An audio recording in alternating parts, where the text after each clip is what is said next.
Okay, ladies and gentlemen, this is your well-rounded math teacher. This is the 5-5 mixed factoring practice I want to go over. It's kind of like a little mini review for the quiz that we're going to take on Wednesday. So these first four here, I'm only going to do a couple of them. They're actually factored right now. We want to multiply them.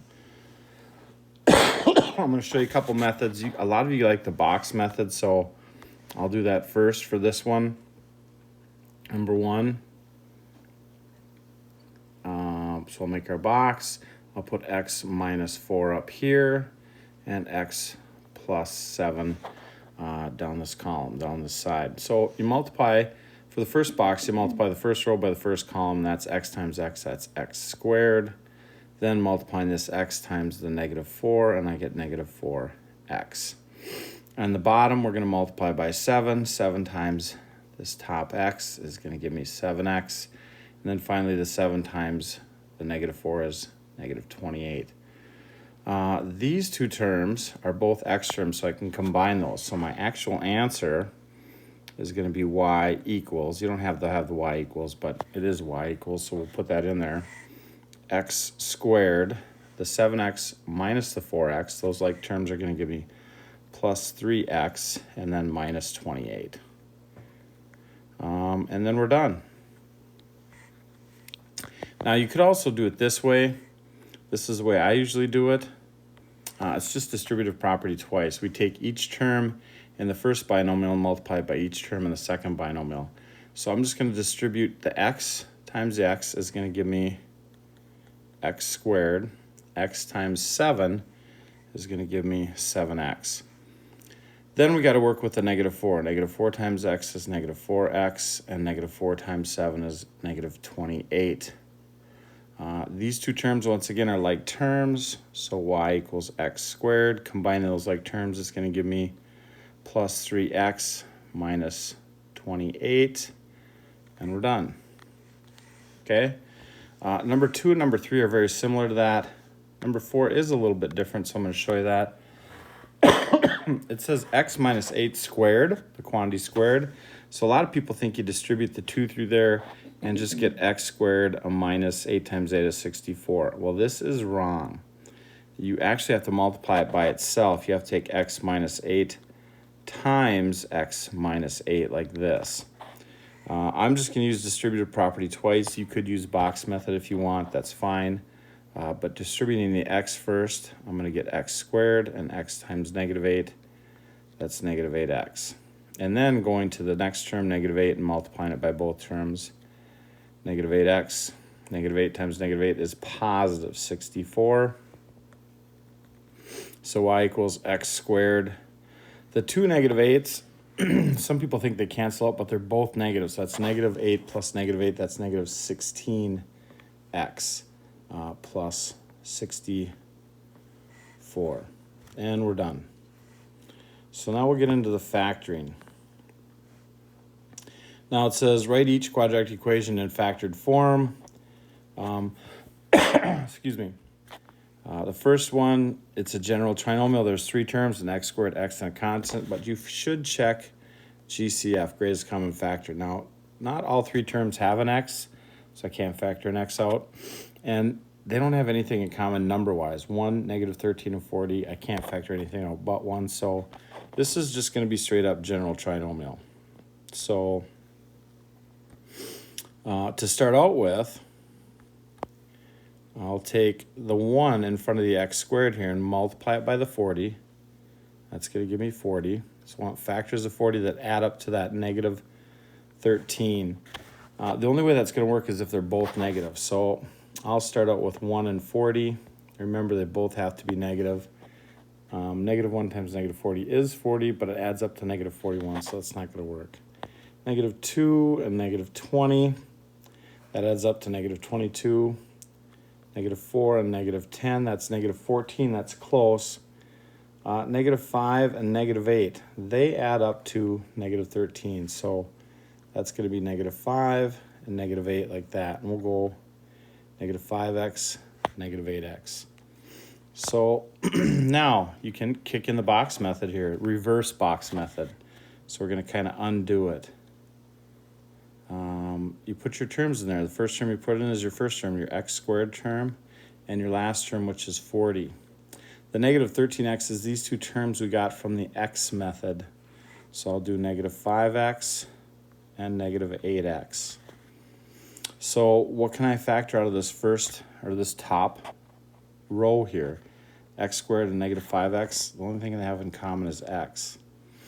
So and that kind of starts everything. Now, the x on top times this x here will give me my x squared, and then minus 5 will give me x times this negative 5 right here will give me my negative 5x. So that's my first factor right there, x minus 5. Now we just got to find this term right here. What am I going to multiply by x and the negative 5 to get my negative 8x and positive 40? Well, that's going to be negative 8 times x is the negative 8x, and negative 8 times this negative 5 is going to give me positive 40. So this represents my other factor, x minus 8. If you like grouping, I'll do this grouping with this one too. It starts out, and we can put a little y equals here if you want. You start out with your first term, which is x squared, and then these represent your negative 13x. So those are my next two terms, negative 5x and negative 8x, and then finally your last term is plus 40. Now this is the grouping method instead of the reverse box. So I'll group the first two. That's a negative 8x, so you got to put that in the parentheses. We got to group that together first. And then it's GCF for both of these. If I look at x squared and negative 5x, they both have an x in common. So I'll divide an x out of both of them. X squared over x, well, you just subtract the exponents. So this x squared, or x will cancel out, and you're left with x to the first up here. And x times x is x squared. And here the x's cancel out, and I'm just left with a minus 5. So I can see I have an 8 in both of these, but I'm going to factor out a negative 8 because I want my first term to be positive and the second term to be negative, just like I have right here. And if I divide these by negative 8, well, I'll be left with an x on top, and 40 divided by negative 8 is negative 5. So the two binomials are the same, so that's your first factor, x minus 5. And what you're multiplying it by is the second factor, and that's x minus 8. And there we go. Looking at this next one here. You might want to check GCF first. 2, 11, and 5 have nothing in common. I have an x squared, x, and a constant, so I can't take an x out of all of them. So I'm going to go right into figuring out the x method so I can go into the box method. So I got my 2 here, multiply it by 5, and I get 10. So I want factors of 10 that add up to 11. They're both positive. So the first one I check, 1 times 10 is 10, and if I add them up, that's 11. So it's going to be 1x and 10x.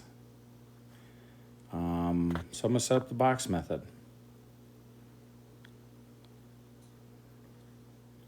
Always put your first term in that upper left-hand box, 2x squared, and the last term, 5. This 11x is now my 1x and 10x. And just kind of go from there. Reverse, what can I take out of 2x squared and x? Well, just an x. And then what times x will give me that 2x squared? Well, 2x times x is 2x squared. And then x times what will give me x? Well, it's just 1. So my first factor is just 2x plus 1. What would I multiply that 2x plus 1 by to get 10x plus 5? Well, I think this has to be a 5. 5 times 2x is 10x right here. And your 5 times 1 is 5 right here. So x plus 5 is my last factor. So there is my factored answer using the box method.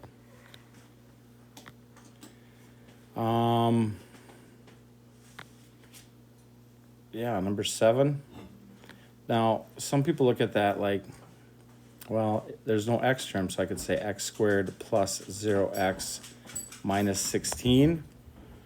And do factors of 1 times -6, -16 that add up to 0. Well, it's 4 and -4, and then you could do your box method from that. Well, I just noticed that 16 is a perfect, there's only 2 terms here, and 16 is a perfect square. So that's 4 times 4. And x squared is x times x. So I just go into difference of perfect squares. And I'd say this is x plus 4 and x minus 4. Okay?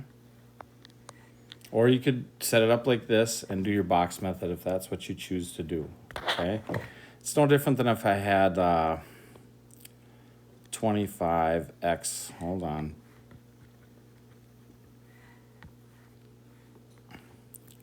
(25x squared minus 4, we'll say.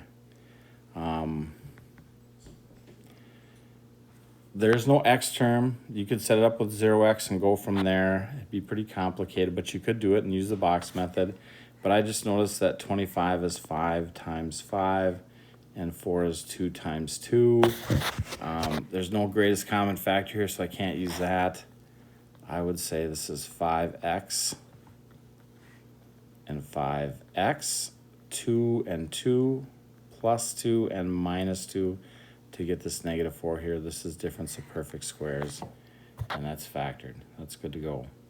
Okay, so the 2 examples of difference of perfect squares.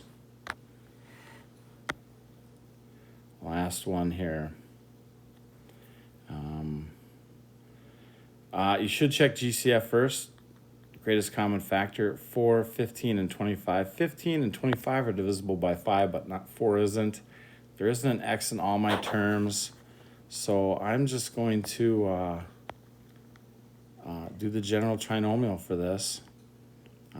4 times -25, that's -100. Factors of -100 that add up to -15.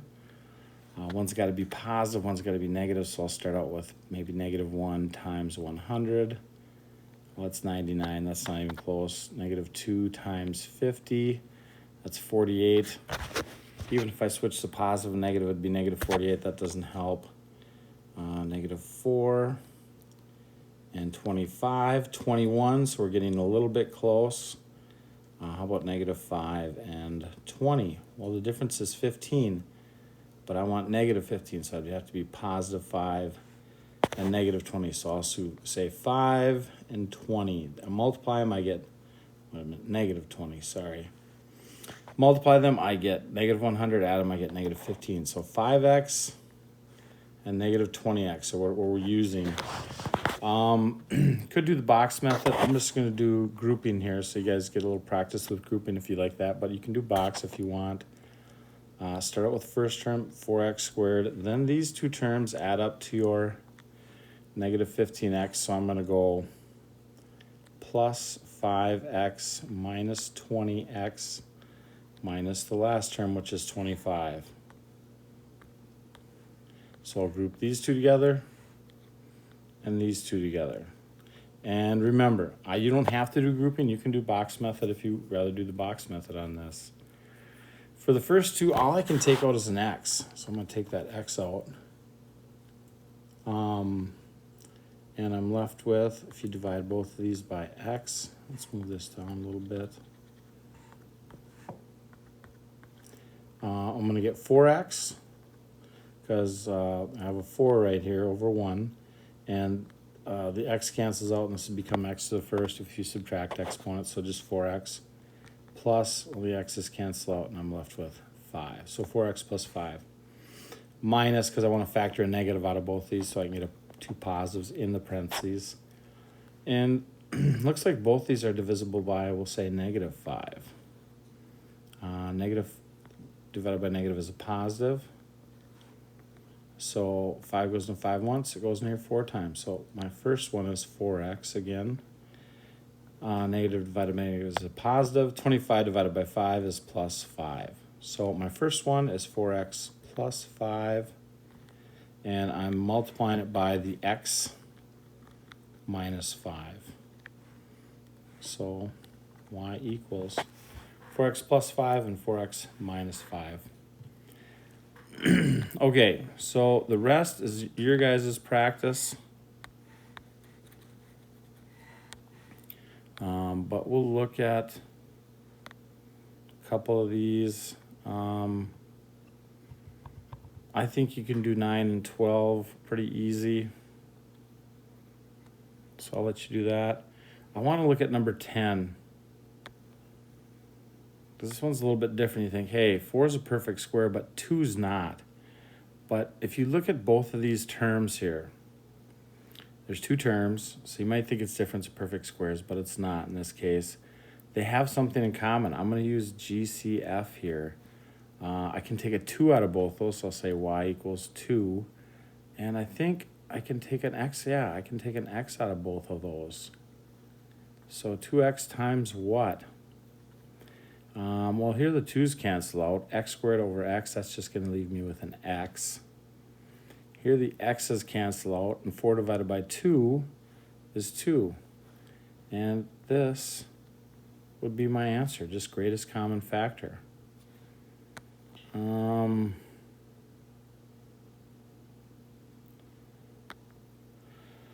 and 10, or I'm sorry, 9 and 12 are like the problems we just did beforehand. Just do the X method, and you can do box method, or you can do grouping. 11 and 13 are the same, pretty much the same. There's two terms there. You could put a 0x in there and do it like the box method or grouping, but I know this. 4 is 2 times 2, and 25 is 5 times 5, and the x squared is x times x. So this is difference of perfect squares. 2x times 2x is the 4x squared, and 5 times 5 is 25. But you got to remember it's negative 25, so it's plus and minus. And if you look at this one down here, it's pretty much the same thing, difference of perfect squares. So I'll let you guys do that one. I'll let you do 9 and 12 too. This one, it looks like a general trinomial, but it's x cubed, x squared, and x. And if you look at all of them, all three of these, I can take an x out of them. So this is greatest common factor. Okay? So this is going to be y equals x times, well, if I divide these all by x, here we just subtract. The 3 minus 1 is 2. So that's going to be left with an x squared on top. Here we got, they're not both x's. One's an x squared and one's an x. 2 minus 1 is 1. So this kind of cancels out, and this just becomes x to the first. So this is 4x. And then these bad boys just cancel out, and I'm left with 4. It looks like you might be able to factor this one again, but you can't. There's no factors of 2 that add up to 4. Or factors of 4. Oh, wait a minute now. Oh, this does factor again. So I'm going to leave this as x. You can factor this one again. 1 times 4 is 4. Factors of 4 that add up to 4, well, 2 times 2. So that's like 2x and 2x. So to get these last two factors coming from this right here, I'm going to do the box method. I'm working with this x squared now, and this 4, and then 2x and 2x. Well, what can you take out of there? I can take an x out. And to get the top, x times x is this x squared, and x times 2 is this 2x right here. So x plus 2. And I think this has to be 2 also. 2 times this x will give me 2x.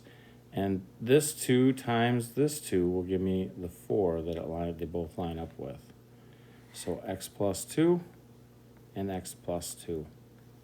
So this one we actually factored twice. Greatest common factor first, and then we used the box method for the general trinomial.